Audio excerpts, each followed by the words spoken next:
আছে এই দেখো, এই দেখো একটা লাউ ধরে আছে, এটাও কচি একেবারে, আর এটাও কচি। তো আমি এইটা নিয়ে যাবো এখন তুলে। তোমরা কারা খেতে ভালোবাসো লাউ আমাকে কিন্তু জানাবে, ঠিক আছে?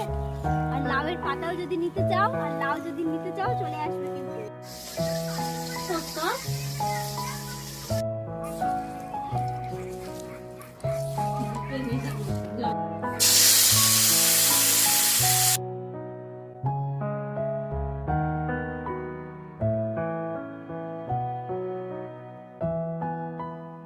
লাউটা আমি ধুয়ে এরকম ছুরি ছুরি করে কেটে নিয়েছি। কড়াইয়ে তেল দিয়ে দিচ্ছি, আর দিয়ে দিব অল্প একটু কালো জিরে আর একটা শুকনো লঙ্কা।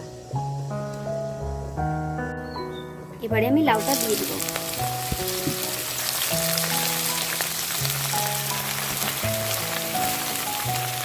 দিয়ে দিব হলুদ, দিয়ে দিব নুন, একে ঢাকা দিয়ে দিব।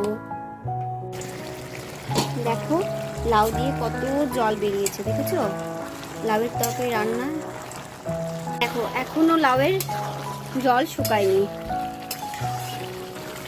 এই লাউটা প্রায় শুকিয়ে এসেছে জলটা। মধ্যে আমি দিয়ে দেবো ভেজে রাখা চিংড়ি মাছ।